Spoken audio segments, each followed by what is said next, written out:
हाय। आज हम लोग देखेंगे red blood cell. Red blood cell जो है जिसको हम लोग आरबीसी बोलते हैं। Okay, so RBC red blood cell जो है इनका हम डिटेल्ड में आज देखेंगे, shape, size, function and everything, जो कि हमको एग्ज़ाम पॉइंट ऑफ व्यू या फिर रेगुलर इसमें भी हम लोग उसको अच्छे से समझ सकते हैं। जो स्टूडेंट्स फर्स्ट ईयर के या सेकेंड ईयर में हैं, जिनको ब्लड अच्छे से पढ़ना है या फिर कॉम्पिटिटिव एग्ज़ाम के लिए कोई भी क्वेश्चंस इसमें से आए जो आप अच्छे से लिख सको। ओके, सो आरबीसी होता क्या है, उसको हम बोलते हैं इरेथ्रोसाइट। जो आरबीसी नॉर्मल जो है वो होता है जनरली ओवल या डिस्क शेप जो होता है। इसमें दोनों, ये देखिए मैं बता रहा हूँ, ये इंदर साइड में इसमें क्या होता है, एक नॉच है या फिर पिट है, जैसे अंदर गड्ढे जैसा है, दोनों साइड में रहेगा। इसके कारण आरबीसी जो होता है वो बाय कॉनकेव साइज होता है। ओके, कौन सा साइज का? Bye concave. ओके, और एक चीज़ इसमें है कि आरबीसी में न्यूक्लियस नहीं होता है, गोल्गी बॉडी आरबीसी में नहीं होती है। Okay, Golgi body and nucleus will be absent. Okay, question पूछा जाता है कि which of the following cell has no nucleus और absence ऑफ गोल्गी बॉडी, तो वो कौन सा रहेगा? RBC. Okay, so red blood cell जो आरबीसी है इसको हम एरिथ्रोसाइट बोलते हैं। It is non nucleated, it is not having Golgi body, it is 4 to 5.5 for, इसका नॉर्मल जो रेंज है 4 to 5.5 मिलियंस पर क्यूबिक मिलीमीटर, ये उसका नॉर्मल वैल्यू होता है। इस पे सभी चीज़ों पे क्वेश्चन उसको पूछा जा सकता है।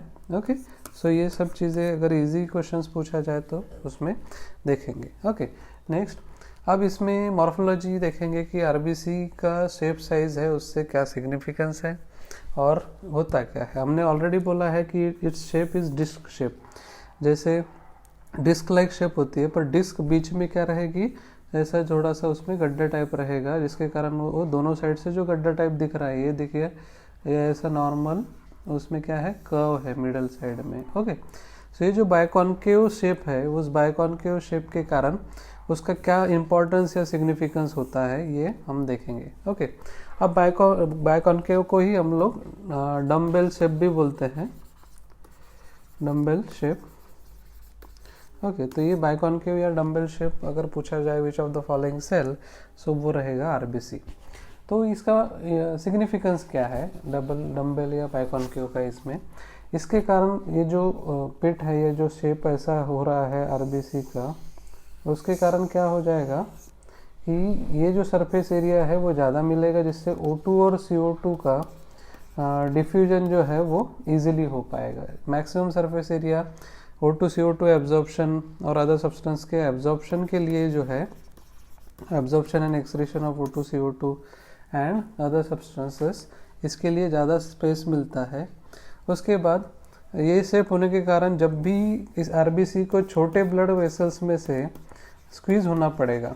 ओके, छोटे ब्लड वेसल्स में से जब स्क्वीज़ होती है आरबीसीज, तो वो उस पर जो सरफेस है उसका आरबीसी का, उस पर टेंशन उतना एग्जर्ट नहीं होता है, उस पर उतना प्रेशर नहीं आता, उसके कारण वो आरबीसी रप्चर नहीं होते हैं। छोटे ब्लड वेसल में से बाहर जाते टाइम, उसको स्क्वीज होते टाइम वो रप्चर नहीं होंगे। ओके, उसके कारण क्या होगा, आरबीसी कम जगह में भी ज़्यादा आरबीसी भी ऑक्यूपाई हो सकते हैं। जैसे रोलक फॉर्मेशन, हम लोग आरबीसी का एक कैरेक्टरिस्टिक्स देखेंगे, उसमें हम लोग बताएंगे कि कम जगह में भी ज़्यादा आरबीसी आ पाते हैं इसके बायकॉन्केव या डिस्क शेप के कारण। ओके, समझ गया।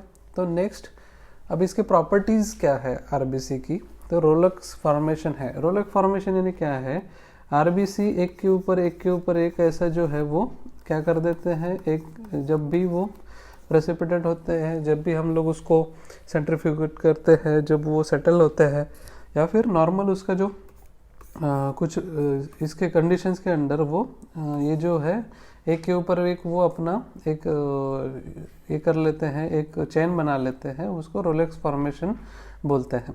ओके, तो ये उसकी एक प्रॉपर्टी है। उसके बाद स्पेसिफिक ग्रेविटी जो है वो जो आरबीसी की है वो है 1.092 टू 1.101। तो ये क्वेश्चन बहुत रेयरली पूछा जाएगा स्पेसिफिक ग्रेविटी पर। Rolex formation is the property of RBC. अब इस पे क्वेश्चन ऐसे आता है कि which of the following is not a property of RBC, तो उसमें 3 दिया जाएगा कि सही है और 1 नहीं होगा। उसके बाद पैक्ड सेल वॉल्यूम, आरबीसी को हम जब कोई रोटेटर इसमें सेंट्रीफ्यूगेशन इस पे रखते हैं और वो टेस्ट ट्यूब में अगर वो हम लोग ब्लड एक आधा लेंगे उसमें जिस ट्यूब में, उसको जो रोटेट करेंगे हम लोग, ओके, तो वो 3000 आरपीएम रोटेशंस पर मिनट पे जब हम घुमाते हैं तो जो आरबीसी उस ट्यूब में जो ब्लड रहेगा उसमें सबसे नीचे क्या करेगा, आरबीसी सेटल्ड होंगे, वो रोलेक्स फॉर्मेशन करेंगे, बीच में एक वाइट पैच रहेगा और ऊपर प्लाज्मा रहेगा। ओके, अब ये जो वाइट कोट जो बीच में फॉर्म हो रहा है वो डब्ल्यूबीसी बनाता है, ऊपर प्लाज्मा रहेगा और नीचे जो सेटल्ड सेल्स रहेंगे वो रहेंगे आरबीसी। तो ये जो आरबीसी का सेटल्ड सेल वॉल्यूम है उसको हम लोग बोलते हैं packed cell volume. Okay, so ये अलग जब हम आरबीसी को सेंट्रीफ्यूग करके सेटल करते हैं तो that is packed cell volume. Okay, suspension stability, अब आरबीसी की सस्पेंशन स्टेबिलिटी डिपेंड्स करते हैं प्लाज्मा प्रोटीन्स के ऊपर भी। जैसे उसमें प्लाज्मा प्रोटीन हमने देखे हैं ऑलरेडी कि फिब्रिनोजन होता है, ग्लोबुलिन होता है, फिब्रिनोजन एंड ग्लोबुलिन, ये प्रोटीन्स उसको हेल्प करते हैं प्रॉपर सस्पेंशन करने के लिए। मीन्स जो ब्लड में यूनिफॉर्म सस्पेंडेड, यूनिफॉर्मली अगर ब्लड हम कंटेनर में लेते हैं तो यूनिफॉर्मली वो सस्पेंडेड रहेगा, यूनिफॉर्मली डिस्ट्रीब्यूटेड रहेगा उसमें ब्लड के अंदर। ये उसकी जो प्रॉपर्टी है उसको हम लोग बोलते हैं सस्पेंशन स्टेबिलिटी। ओके, सो ये सस्पेंशन स्टेबिलिटी जो है ये maximum because of plasma proteins उसको जो हेल्प करते हैं यूनिफॉर्म सस्पेंशन के लिए, यूनिफॉर्म फ्लूइड के अंदर प्रेजेंस के लिए। ओके, उसके बाद है साइज वेरिएशंस इन आरबीसी। जब हम अनेमिया पढ़ेंगे तो उसमें हम और डिटेल लेंगे कि साइज वेरिएशंस में क्या क्या होता है। माइक्रोसाइट, यानी माइक्रो का मतलब होता है स्मॉल इन साइज और लेस इन साइज। ओके, तो जब भी आरबीसी का नॉर्मल शेप से अगर वो छोटा बन जाता है आरबीसी, तो वो उस आरबीसी को हम बोलते हैं माइक्रोसाइट। ओके, ये microcyte means less size of RBC. Same opposite to that macro means big in size. Okay, तो मैक्रोसाइट मीन्स नॉर्मल आरबीसी से अगर आरबीसी का साइज बड़ा रहेगा तो हम उस आरबीसी को बोलेंगे macrocyte. Okay, so difference between micro and macro, small and big. उसके बाद एनिसोसाइट, एनिसोसाइट का मतलब होता है उसका अनइक्वल साइज, वो कभी यहाँ से बराबर रहेगा, कभी ऐसे ऐसा रहेगा, उसकी साइज का कोई इक्वलिटी या कोई शेप नहीं होता है, उसका क्या होता है अनइक्वल साइज का। अगर आरबीसी हमको दिखेंगे तो हम ऐसे टाइप ऑफ आरबीसी को जो मॉर्फोलॉजिकली उसको क्लासिफाई करेंगे वो रहेगा एनिसोसाइट। ओके, अब इसमें अगर हम देखेंगे मैक्रोसाइट, माइक्रोसाइट, अनीमिया में हम देखेंगे क्यों होता है, कैसे होता है, एनिसोसाइट क्यों होता है ना, ये सब उसके क्या होते हैं स्ट्रक्चरल या मॉर्फोलॉजिकल वेरिएशंस ऑफ आरबीसी। इसको डिटेल्ड में हम रीजन वाइज जो देखेंगे वो देखेंगे इसमें एनीमिया में। ओके, नेक्स्ट उसके शेप के अकॉर्डिंग उसका जो वेरिएशन है, शेप के अकॉर्डिंग जो वेरिएशन है, anisocyte is also one of the variation of shape only. तो उसमें होता है क्रेनेशन। अभी क्या करते हैं, जब भी हम आरबीसी को किसी हाइपरटोनिक सॉल्यूशन में डालेंगे, ओके, सॉल्यूशन चाहिए हाइपरटोनिक। हाइपरटोनिक मीन्स जिसकी टोनिसिटी ज़्यादा है, जिसका इलेक्ट्रोलाइट कंटेंट ज़्यादा है, जिसकी ऑस्मोलैरिटी ज़्यादा है, मीन्स फ्लूइड में जो है किसका कंटेंट ज़्यादा है, सॉल्ट का कंटेंट ज़्यादा है, means electrolyte will be more, so tonicity will be more of that fluid. तो हाइपरटोनिक फ्लूइड में हम जब आरबीसी को ये करेंगे, डीप करेंगे, या फिर बॉडी फ्लूइड अगर हाइपरटोनिक हो जाता है, उसके कारण जो शेप उसका होगा वो श्रिंकेज होगा। श्रिंकेज क्यों होगा, क्योंकि inner side of the inner जो फ्लूइड है वो बाहर आ जाएगा, उसमें हाइपरटोनिक फ्लूइड की तरफ वो मूव होगा, उसके कारण सेल जो होगा वो श्रिंक हो जाएगा, उसको हम बोलते हैं क्रेनेशन। ओके, उसके बाद दूसरा जो होता है वो है spherocytosis. Okay, spherocytosis globular form in hypotonic solution. अगर सॉल्यूशन यहाँ हाइपरटोनिक लिया था, अब हम लोग लेंगे हाइपोटोनिक सॉल्यूशन। अगर हम आरबीसी को हाइपोटोनिक मीन्स लेस इलेक्ट्रोलाइट यानी उसकी जो टोनिसिटी जो ऑस्मोलरिटी है वो कम रहेगी। ऐसे फ्लूइड में जब आरबीसी को ये करेंगे तो वो कैसा बनेगा, ग्लोबुलर शेप बन जाएगा, थोड़ा सा ऐसा फूला हुआ ग्लोबुलर शेप बन जाएगा। इसको बोलते हैं स्पेरोसाइटोसिस। ओके, तो इसमें अगर हम हाइपरटोनिक में डालते हैं तो क्रेनेशन, हाइपोटोनिक में डालते हैं तो जो शेप लेता है ग्लोबुलर उसको बोलेंगे स्पेरोसाइटोसिस। ओके, उसके बाद एलिप्टोसाइटोसिस, उसमें जैसे अनीमिया में शेप्स होते हैं, जैसे अनीमिया हम पढ़ेंगे कि उसमें जनरली लेस या मोर जैसे साइज होते हैं, साइज के अकॉर्डिंग वेरिएशंस जो होते हैं, ऐसे type of morphological shape variation को हम एलिप्टोसाइटोसिस बोलेंगे। ये एनीमिया में हम लोग डिटेल्स में लेंगे कि कैसे टाइप ऑफ शेप हो जाते हैं आरबीसी में डिफरेंट एनीमिया में। सिकल सेल हम लोग एनीमिया में ही अच्छे से पढ़ेंगे कि सिकल सेल एनीमिया में क्या हो जाता है कि जब भी आरबीसी का हीमोग्लोबिन जो होता है वो पैरेलल एले ऑफ फिलामेंट बना के वो मेम्ब्रेन से बाहर निकल जाता है, तो सेल का फ्लूइड भी निकल जाएगा, और जो फ्लूइड निकल जाएगा उसके कारण सेल का श्रिंकेज होके वो एक सिकलिंग वाला शेप ले लेगा। ओके, तो ऐसे टाइप ऑफ सिकलिंग वाला शेप जो है उसको हम बोलते हैं sickle cell type of variation, shape variation. Okay, उसके बाद लास्ट है poikilocytosis, unequal shape due to deformed cell membrane. Okay, अगर जो आरबीसी का सेल मेम्ब्रेन है नॉर्मल जो होता है वो उससे अगर डिफॉर्म्ड हो जाएगा तो वो अनइक्वल कैसे भी आड़ा टेढ़ा साइज उसका बन जाएगा।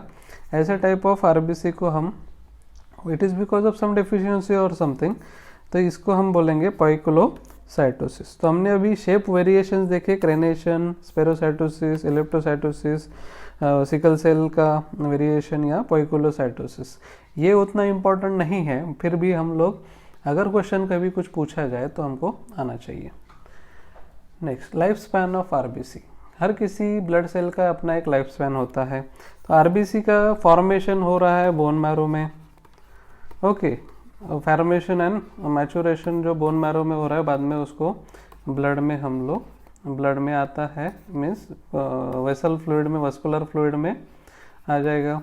वस्कुलर फ्लूइड में उसके बाद वो क्या होगा, आफ्टर 80 to 100 डेज वो वीक, उसका मेम्ब्रेन जो है, आरबीसी का मेम्ब्रेन जो है वो वीक होने लगेगा। ओके, जब भी मेम्ब्रेन वीक होता है, टोटल इसका लाइफ स्पैन है 120 डेज इन अडल्ट्स। ओके, सो इसका 80 to 100 डेज बाद ये मेम्ब्रेन जो वीक होने लगेगा, जब भी स्मॉल ब्लड वेसल्स में उसको स्क्वीज होना पड़ेगा आरबीसी को, तो वो स्क्वीज होते होते उसके मेम्ब्रेन क्या हो जाएगी, रप्चर हो जाएगी। ओके, और ये जो मेम्ब्रेन रप्चर हो जाएगी उसके कारण क्या होता है, आरबीसी का लाइसिस हो जाएगा, डैमेज हो जाएगा, और वो जो आरबीसी वो डेड हो जाएगा। तो ऐसे आरबीसीज डेड होना मीन्स लाइसिस होना और नए आरबीसीज बनते रहना बोन मैरो में, ये कंटिन्यूएशन प्रोसेस में चलेगा। ओके, सो उसका जो 120 डेज का उसका नॉर्मल लाइफ स्पैन होता है, पर अगर फीटल लाइफ में देखा जाए तो जनरली वो 80 to 90 डेज का उसका लाइफ स्पैन होता है। ओके, फीटल लाइफ में। सो अगर क्वेश्चन अगर स्पेसिफिकली फीटल लाइफ के पर पूछा जाए तो हम लोग 80 to 90 डेज लिख सकते हैं, बट जनरली अगर आंसर हमको आरबीसी का लाइफ स्पैन अगर सीधा सीधा पूछा जाए तो हम लिखेंगे उसको 120 डेज। ओके, जब भी ये आरबीसी का लाइसिस होता है तो आरबीसी के लाइसिस के बाद क्या होता है कि आयन एंड ग्लोबिन जो प्रोटीन होता है हीमोग्लोबिन में, जैसे आरबीसी लाइसिस हो गया तो हीमोग्लोबिन फ्री हो गया, हीमोग्लोबिन बना होता है आयन और ग्लोबुलिन प्रोटीन से, तो ये अलग हो जाएंगे और इनका डिस्ट्रक्शन होगा। Okay, so they forms bilirubin and बिलिवर्डिन। Globulin protein ये जो रहेगा वो बिलिरुबिन फॉर्म करेगा, यानी और बिलिरुबिन और बिलिवर्डिन। तो बिलिरुबिन बिलिवर्डिन ये जो है उनका लिवर में मेटाबॉलिज्म होकर रिनल किडनी थ्रू वो एक्सक्रीट किया जाता है। बिलिरुबिन जो है मैक्सिममली वो लिवर बाइल थ्रू एक्सक्रीट करता है। ओके, जो बाइल सिक्रेशन है लिवर का उसके थ्रू मेटाबोलाइज होके एक्सक्रीट होता है। ओके, सो डेली हमारे बॉडी में total 10% of RBC destruction always रहेगा। Okay, so new RBC formation 10% of that RBC destruction, it is in a continuation process. Okay, so next functions of RBC. अब RBC है तो उसके functions क्या रहेंगे? RBC के फंक्शंस बहुत सारे हैं। वो फंक्शंस में हम लोग अगर इम्पोर्टेंट में देखेंगे तो सबसे इम्पोर्टेंट पहला आता है O2 और CO2 का ट्रांसपोर्ट। अभी O2 CO2 जो हीमोग्लोबिन को अटैच होते हैं और वो ट्रांसपोर्ट करता है इधर से उधर, वो O2 CO2 ट्रांसपोर्ट होगा। So this is the main function. As haemoglobin जो होता है वो एज अ ये एक्ट करता है, एज अ बफर एक्ट करता है। जब भी एसिडोसिस अल्कोलोसिस हो तो H+ आयन को ट्रैप करने के लिए हीमोग्लोबिन जो होता है नेगेटिव ग्लोबुलिन मॉलिक्यूल के कारण वो नेगेटिव चार्ज रहेगा और वो H+ आयन को ट्रैप करेगा, जिसके कारण एसिडोसिस जो है वो कुछ हद तक कंट्रोल कर सकते हैं by HB buffer, haemoglobin buffer. तीसरा होता है ये कुछ एंटीजन कैरी करते हैं, जैसे for example A blood group है तो उनके पास A एंटीजन होता है, B ब्लड ग्रुप है तो उनके पास B एंटीजन होता है। इससे क्या होता है कि कोई अपना खुद का ब्लड का जो एंटीजन है वो आइडेंटिफाइड रहता है और फॉरेन एंटीजन्स को अपना एंटीबॉडी आइडेंटिफाई करके उसमें एंटीजन एंटीबॉडी रिएक्शन करके इम्यून फंक्शन प्रॉपर मेंटेन कर सकते हैं। सो ये जो एंटीजन ब्लड ग्रुप का होता है वो किसी ब्लड को स्पेसिफिक ब्लड ग्रुप में कन्वर्ट करने के लिए हम लोग को उसको नीडेड है। ओके, और एक एंटीजन होता है RH। अगर ये एंटीजन जिसके पास प्रेजेंट है तो वो blood group positive blood group हो जाएगा, जिसके पास एब्सेंट है वो blood group negative blood group हो जाएगा। तो ब्लड ट्रांसफ्यूजन और ये सब चीज़ें देखने के लिए हम लोगों को उसके एंटीजन भी देखने पड़ते हैं। तो हमको फंक्शंस ऑफ आरबीसी में हमको पता चला कि मैक्सिमम ये फंक्शन उसके है कि वो O2 CO2 ट्रांसपोर्ट करता है, हीमोग्लोबिन उसका जो एक्ट्स लाइक बफर और it carries the antigen specific to blood group, और पॉजिटिव नेगेटिव के लिए वो ये RH एंटीजन भी कैरी करता है। ओके, सो अब हम देखेंगे कि आरबीसी बनता कैसे है, इरेथ्रोपोएसिस की ये क्या है, स्टेजेस क्या होता है। ओके, सो जनरली हम लोग 3 इसमें उसको डिवाइड करते हैं, इन फिटल लाइफ, इन अडल्ट्स, और इसमें फिटल लाइफ में 3 रहेंगे, अडल्ट में हम लोग 2 से 3 टाइप में देखेंगे कि कैसे वो बनता है। ओके, जब फिटल इंट्रायूटरल लाइफ में, अर्ली फिटल लाइफ में क्या होता है, पहले 1 से 2 फर्स्ट टू सेकंड मंथ तक जो आरबीसी का फॉर्मेशन है फिटस में वो मिज़ेनकाइमा करता है। मिज़ेनकाइम जो होता है ऑफ यॉर्क सैक वो आरबीसी बनाता है। इस पे क्वेश्चन फ्रेम्ड हुए हैं ऑलरेडी कि फर्स्ट एंड सेकंड मंथ में जो मीजोब्लास्टिक स्टेज हम इसको बोलते हैं कि उसमें जो आरबीसी का फॉर्मेशन है इन फिटल लाइफ वो करेगा mesenchyme of yolk sac. Okay, दूसरा स्टेज होता है hepatic stage. Hepatic stage generally 3rd month of intrauterine life से स्टार्ट होगा और जनरली कंप्लीट इसके लिए रहेगा, जनरली 2nd ट्राइमेस्टर कंप्लीट रहेगा, मीन्स 6 मंथ तक वो कंटिन्यू रहेगा, मीन्स 2nd ट्राइमेस्टर में वो रहेगा, जिसमें हेपेटिक स्टेज होता है। हेपेटिक स्टेज मीन्स जो लीवर है बच्चे का वो लीवर आरबीसी फॉर्म करेगा। ओके, सो आरबीसी कौन फॉर्म करेगा यहाँ पे, लीवर, इसको हम बोलेंगे हेपेटिक स्टेज। अब तीसरा स्टेज होता है for last trimester, last 3 months जो होते हैं वो लास्ट ट्राइमेस्टर में जो 3 मंथ्स में होता है उसमें माइलॉइड स्टेज होती है, जिसमें जो बोन्स फॉर्म हो रहे हैं उसका जो रेड बोन मैरो है, red part of the bone marrow, okay, उसको हम रेड बोन मैरो बोलते हैं। Okay, so red bone marrow जो है वो आरबीसी फॉर्मेशन करेगा लास्ट ट्राइमेस्टर में। ओके, सो अब फिटल लाइफ में अगर आरबीसी फॉर्मेशन का अगर हम स्टेजेस देखें तो पहले फर्स्ट और सेकंड मंथ में मिज़ोब्लास्टिक स्टेज, 3rd मंथ से हेपेटिक स्टेज, और लास्ट ट्राइमेस्टर में फ्रॉम 7th मंथ वो जनरली माइलॉइड स्टेज होता है। Okay, so first trimester, 2nd trimester, 3rd trimester mesoblastic stage में mesenchyme of yolk sac, hepatic stage में liver और myeloid stage में बोन मैरो। ओके, ये समझ के इरेथ्रोपोएसिस इन फीटल लाइफ। अब हम लोग अडल्ट्स में देखेंगे कि कब क्या होता है। Generally first 5 to 6 years of life जो होते हैं अप टू, यानी from birth to 5 to 6 years. Okay, इसमें जो रेड बोन मैरो जो होता है जनरली लॉन्ग बोन्स में, जनरली सब जो लॉन्ग बोन्स होते हैं विटल लाइफ इसमें, उसका red bone marrow RBC formation करेगा। ओके, सो ये जो रेड बोन मैरो में आरबीसी फॉर्मेशन हो रहा है at the 5 to 6 years of age. Okay, उसके बाद second 6 to 20 years of age, from 5 to 6 to 6 to 20 years of age, ये सेकंड इसमें हम लोग देखेंगे।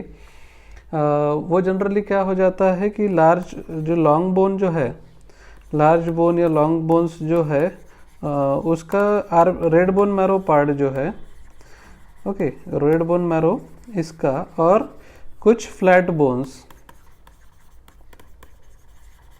ओके, कुछ फ्लैट बोन्स ये भी आरबीसी फॉर्मेशन करेंगे। ओके, क्योंकि क्या होता है जैसे एज प्रोग्रेस हो जाता है रेड बोन मैरो मैक्सिमम कम होते जाता है एंड उसके जगह fatty deposition yellow bone marrow आने लगता है, तो मोर बोन्स विल बी इन्वॉल्व जैसे जैसे एज बढ़ते जाएगा। और after 20 years after adulthood means जिसमें प्यूबर्टी और ये सब चीज़ों के बाद जो एक अगर हम लोग अडल्ट पकड़ेंगे आफ्टर 18 to 20 ईयर्स, तो उसमें मेम्ब्रेनस बोन भी करेंगे।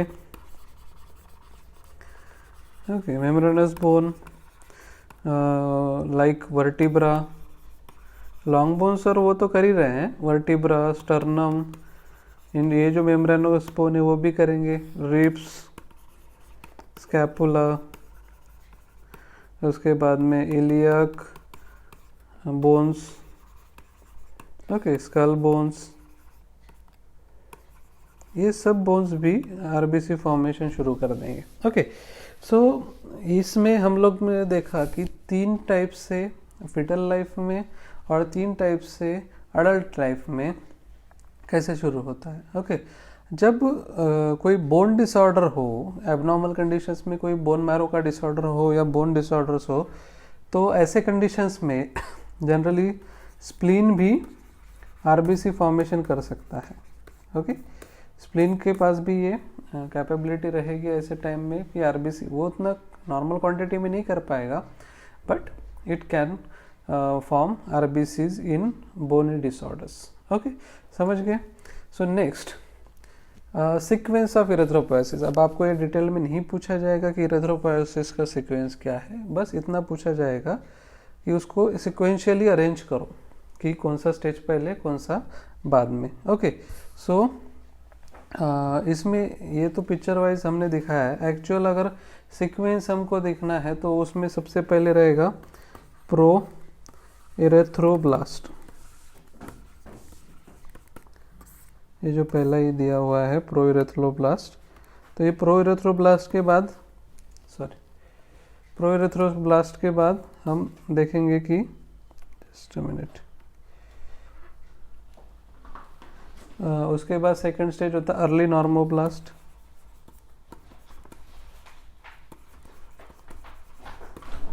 उसके बाद नेक्स्ट होता है इंटरमीडिएट नॉर्मोब्लास्ट,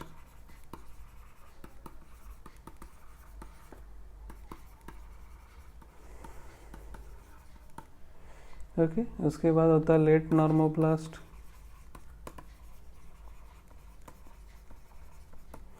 उसके बाद होता है रेटिकुलोसाइट्स फॉर्म होना, ये जो यहाँ दिख रहा है, ये बीच के जो स्टेजेस है वो मैं इसमें बता रहा हूँ, प्रो अर्ली एंड इंटरमीडिएट, जो उसके रफ स्टेजेस हम लोग ब्रॉड इसमें देखेंगे, early, intermediate, late, normoblast, normoblast, normoblast. Okay, इसमें प्रो इरेथ्रोब्लास्ट, उसके बाद early normoblast, intermediate normoblast, late normoblast, उसके बाद जो रहेगा वो रहेगा रेटिकुलोसाइट्स। ओके, रेटिकुलोसाइट फॉर्मेशन, और लास्ट जो है वो मैच्योर फॉर्म ऑफ इरेथ्रोसाइट रहेगा। ओके, तो हमको ध्यान में क्या देना है, pro, early, intermediate, late, then reticulocyte and mature erythrocyte. इसमें सिर्फ सीक्वेंस पूछा जाता है, बाकी डिटेल्स इतने कुछ पूछे नहीं जाते हैं। ओके, सो नेक्स्ट हम लोग देखेंगे कि factors responsible for RBC formation. अब आरबीसी फॉर्मेशन करने के लिए कौन कौन से फैक्टर रिस्पॉन्सिबल है, तो हम लोग देखेंगे कि कौन कौन से फैक्टर्स इसमें रिस्पॉन्सिबल रहेंगे। पहला फैक्टर है कि जनरल फैक्टर को जिसको हम लोग उसको डिवाइड करते हैं वो है इरेथ्रोपोएटिन। अब जब भी बॉडी में आरबीसी का डिफिशियंसी हो जाएगा या हीमोग्लोबिन की डिफिशियंसी हो जाएगी तो हाइपोक्सिया क्रिएट होगा, ये तो क्लियर है। क्योंकि अगर आरबीसी या हीमोग्लोबिन दोनों में से जो भी लेस हो जाए, या आरबीसी लेस होगा तो हीमोग्लोबिन ऑटोमेटिकली लेस होगा ही, तो ऑक्सीजन सप्लाई जो बॉडी को है वो लेस हो जाएगा। और oxygen supply to the body less means oxygen will be less, that condition will arise as like a hypoxia. और जब भी हाइपोक्सिया होता है, सिस्टमिक हाइपोक्सिया में जब पेशेंट जाएगा तो renal hypoxia, renal vascular hypoxia जो होगा, किडनी में जो ब्लड सप्लाई है वो भी लेस ऑक्सीजन वाला होगा। और इसमें जब भी ऐसा होगा तो रीनल इसमें किडनी सेल्स जो है वो इरेथ्रोपोएटिन सिक्रेट करेंगे। इरेथ्रोपोएटिन जब सिक्रेट करेंगे, ये इरेथ्रोपोएटिन बोन मैरो को स्टिमुलेट करेगा और बोन मैरो क्या करेगा, फिर आरबीसी फॉर्मेशन करेगा। ओके, सो क्वेश्चन बहुत सारे पूछे जाते हैं कि इरेथ्रोपोएटिन कौन सिक्रेट करता है, किस कंडीशन में इरेथ्रोपोएटिन सिक्रेट होगा, हाइपोक्सिया में होगा, कौन कर रहा है, तो किडनी कर रहा है, उसका काम क्या है, तो आरबीसी फॉर्म करना या आरबीसी का फॉर्मेशन। ओके, तो ये हो गया पहला फैक्टर जो इरेथ्रोपोएटिन कर रहा है। दूसरा है हमारे पास थायरोक्सिन। अब थायरोक्सिन कैसे करेगा, क्या करता है, एक एक्सेलरेट करता है आरबीसी फॉर्मेशन को। ओके, एक्सेलरेट करना, थायरोक्सिन का काम ये है इसको आरबीसी फॉर्मेशन की जो प्रोसेस है उसको स्पीड अप करना है, उसका जिससे क्या होगा, आरबीसी फास्टली बन सके। सो इसमें हाइपरथायरॉयडिज्म या पॉलीसाइथेमिया जनरली कॉमन होता है, क्योंकि जब थायरोक्सिन का लेवल बढ़ जाएगा तो वो थायराइड को ज़्यादा स्टिमुलेट करेगा, थायराइड ग्लैंड को, उसके कारण थायराइड के खुद के हार्मोन एक्सेस हो जाएंगे, तो उस कंडीशन को हम हाइपरथायरॉयडिज्म बोलते हैं। ओके, और ऐसे एबनॉर्मल कंडीशंस में बता रहा हूँ। और इसके कारण क्या होगा, आरबीसी भी ज़्यादा बन जाते हैं, तो जनरली पॉलीसाइथेमिया बोलते हैं हम लोग। Number of RBC, increase in number of RBC, उसको हम पॉलीसाइथेमिया भी बोलेंगे। ओके, तो जब थायरोक्सिन लेवल नॉर्मल हो so normal RBC formation accelerate करेगा, बट जब एबनॉर्मली ज़्यादा हो जाए तो वो थायराइड ग्लैंड को भी एक्सेसिव स्टिमुलेट करेगा और हाइपरथायरॉयडिज्म में कन्वर्ट होगा। और आरबीसी फॉर्मेशन तो एक्सेलरेट कर ही रहा है, जिसके कारण increase in number of RBC हो जाएगा, जो पॉलीसाइथेमिया हम जिसको बोलेंगे। ओके, उसके बाद नेक्स्ट फैक्टर है हीमोपोएटिक ग्रोथ फैक्टर्स। अब hemopoietic growth factor, hemopoietin means formation of blood cell, ऐसे भी इसको ग्रोथ करने के लिए जो रिस्पॉन्सिबल फैक्टर्स है वो है हीमोपोएटिन ग्रोथ फैक्टर। ओके, अभी उसमें दो टाइप के ग्रोथ फैक्टर हम बोलेंगे। इंटरल्यूकिन्स जो होते हैं, specific type of immune protein है इंटरल्यूकिन्स, ये इंटरल्यूकिन्स। एंड सेकंड जो होता है वो होता है, उसको हम बोलते हैं स्टील फैक्टर। ये जो फैक्टर्स होते हैं प्रेजेंट इन ब्लड, ये जो अगर इनके सिक्रेशन रहेगा तो वो लोग क्या करते हैं कि हीमोपोएटिन मीन्स ब्लड को ये करने के लिए जो हार्मोन रिस्पॉन्सिबल है वो जो ये है रिस्पॉन्सिबल हार्मोन है उसका ग्रोथ करेगा, मीन्स उसका सिक्रेशन बढ़ाएगा। उसके बाद colony stimulating factors. Colony stimulating factors का मतलब है ऐसे फैक्टर्स जो जनरली आरबीसी फॉर्मेशन या इस आरबीसी फॉर्मेशन को स्टिमुलेट करेंगे। जनरली ये डिटेल्स में कहीं पूछा नहीं जाता। सीएसएफ फैक्टर होता है, granulocyte CSF factor, granulocyte monocyte CSF factor, granulocyte monocyte CSF factor, इसके बाद कुछ मोनोसाइट सीएसएफ फैक्टर होते हैं। ये सब फैक्टर्स जो आरबीसी फॉर्मेशन को ज़्यादा स्टिमुलेट करते हैं। ऐसे भी बहुत सारे फैक्टर्स हैं। ओके, बट ये डिटेल में नहीं पूछा जाएगा। उसके बाद सम विटामिन्स आ गया। ओके, सम विटामिन्स, कौन से विटामिन्स है जो कि रिस्पॉन्सिबल है, तो होता है विटामिन बी में B12 मैक्सिममली स्पेसिफिकली। उसके बाद विटामिन सी है, उसके बाद विटामिन डी है। अब ये विटामिन सी और विटामिन डी भी कैसे काम में आएंगे, जैसे विटामिन B12 अगर आप पकड़ लें तो विटामिन B12 क्या करता है, अगर इसका डिफिशियंसी हो तो आरबीसी का जो डीएनए सिंथेसिस है या मैचुरेशन ऑफ आरबीसी मेम्ब्रेन और आरबीसी सेल है वो प्रॉपर नहीं हो पाता, उसके कारण परनीशियस एनीमिया हो जाता है। ओके, तो ये रिस्पॉन्सिबल है सेल के डीएनए सिंथेसिस और मैचुरेशन के लिए। ओके, सो ये अगर विटामिन डिफिशिएंट हो जाए तो क्या हो जाएगा, मैचुरेशन नहीं होगा आरबीसी का प्रॉपर। अब ये कभी कभी नॉर्मल भी होता है विटामिन B12, पर इसको एब्जॉर्ब करने के लिए जो अपने गैस्ट्रिक सेल जो intrinsic factor of castle secret करते हैं, वो इंट्रिंसिक फैक्टर ऑफ कैसल अगर नहीं बन रहा है, okay, intrinsic factor of castle नहीं बन रहा है, इसका मतलब विटामिन B12 का सिंथेसिस एब्जॉर्प्शन प्रॉपर नहीं होगा। सेम दोनों भी रीज़न उसके लिए रिस्पॉन्सिबल है, किस चीज़ के लिए, विटामिन B12 के डेफिशिएंसी के लिए, और वो मैचुरेशन में रिस्पॉन्सिबल है विटामिन B12, है ना। तो वो मैचुरेशन फैक्टर्स हम जो इसको बोलेंगे विटामिन के इसमें, वो हमको नहीं मिल पाएगा। ओके, अब मैचुरेशन फैक्टर में विटामिन B12 अगर नहीं मिल पाएगा, जनरली विटामिन B12 होता कहाँ है, लीवर में स्टोर होता है। ओके, अब लीवर में एंड सेकेंडरी कम जो है वो मसल में भी होता है। लीवर एंड मसल में जो स्टोर्ड है, अगर वो डिप्लीट हो जाए तो वो क्या होगा, बॉडी में कम हो जाएगा और आरबीसी फॉर्मेशन प्रॉपर नहीं होगा। तो हमको पहले तो ये स्टोर भी रिफिल करने होंगे, उसका सप्लीमेंट विटामिन B12 का देना पड़ेगा। Okay, so vitamin B12 is also responsible for RBC maturation, तो हम इसको मैचुरेशन एक फैक्टर बोल सकते हैं।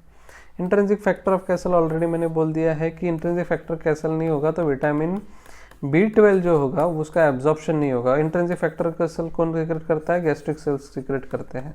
ओके, गैस्ट्रिक सेल्स अगर उसको सीक्रेट करेंगे और वो विटामिन B12 का एब्जॉर्प्शन में हेल्प करेगा। ओके, नेक्स्ट है folic acid. Folic acid is needed for also DNA synthesis and maturation of RBC. Okay, अब अगर ये एब्सेंट है तो हम स्पेसिफिक टाइप ऑफ एनीमिया होता है, वो होता है megaloblastic anaemia. Okay, megaloblastic anaemia जो है, इसमें साइज ऑफ आरबीसी बढ़ जाता है, हीमोग्लोबिन कम हो जाता है। ओके, सो ये किस लिए हो रहा है, क्योंकि उसका DNA सिंथेसिस और उसका मैचुरेशन प्रॉपर नहीं होगा in the absence of folic acid. Okay, so these are the factors which are responsible for formation of RBC. Okay, तो ये सब हमने अभी तक देखा कि आरबीसी क्या होता है, आरबीसी का मैचुरेशन, आरबीसी का जो है सीक्वेंस इरिथ्रोपोएसिस का, फिर बच्चों में और बड़े लोगों में कैसे करेंगे, आरबीसी के फंक्शंस देखे हैं हमने, आरबीसी लाइफ स्पैन क्या है। आरबीसी लाइफ स्पैन में हमने देखते देखते एक पॉइंट है हो गया कि आरबीसी का लाइसिस कहाँ होता है। मैक्सिमम आरबीसी जो डिस्ट्रक्ट होते हैं वो होते हैं कहाँ पे, स्प्लीन में। Okay, so graveyard of RBC is spleen, या लीवर में भी कुछ रहेंगे उसमें। ठीक है, शेप साइज के वेरिएशन हमने देखे। ओके, प्रॉपर्टीज देखे आरबीसी के।